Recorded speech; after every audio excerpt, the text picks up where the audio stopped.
The Diary of a Certified Psychopath. Off the crank.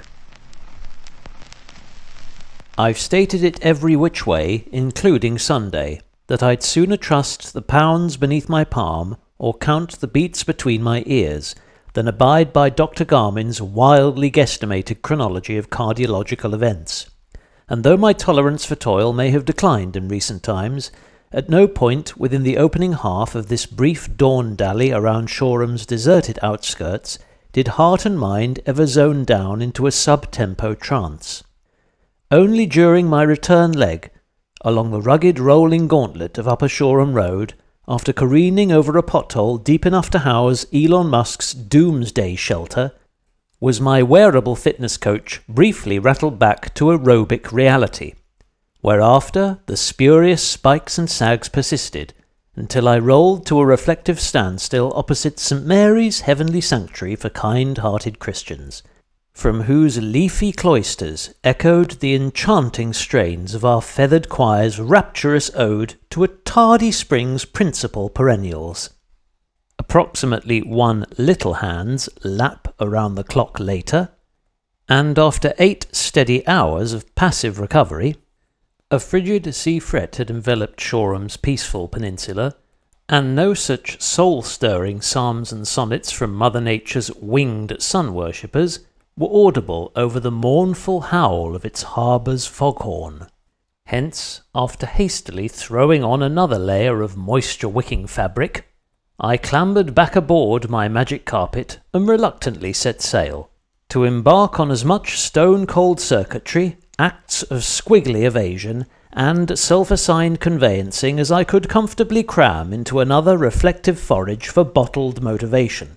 which, when found, shall be guzzled at a far greater rate of gallons per mile than Mr. Motivator's legal limit, and with no concern over receiving a DUI, on account that I'll be claiming consumption under a TUE, and in any case, still be perfectly lucid enough to swerve any jay-trotting foxes or juvenile herring gulls attempting to achieve stable takeoff on pelican crossings.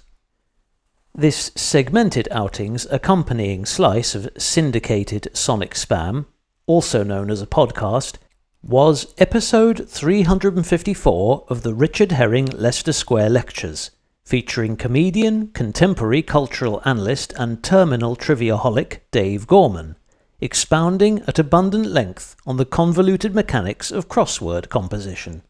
Having developed a keen interest in this ancient literary pastime during the COVID pandemic, Gorman soon garnered glowing approval from the cerebral elites of Britain's most respected broadsheets for puzzles he created, though the insular community of this ultra-highbrow subculture still regard him as an outsider, a bit like self-styled connoisseurs of classical music denouncing Nigel Kennedy for shredding discordant holes in Vivaldi's Four Seasons,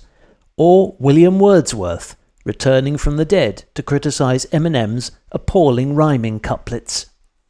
A few localised drop-offs after lunch, Earth's westering solar sage appeared a pallid imitation of itself,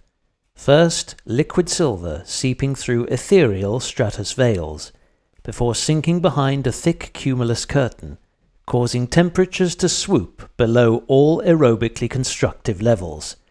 and make a mortal mockery of our climate prophets' clement predictions.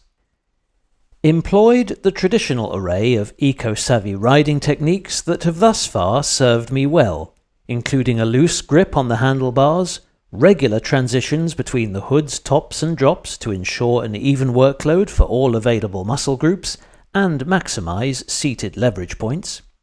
a centred upper body, relaxed shoulders, and lateral pelvis tilts with each pedal stroke to recruit the hip flexors,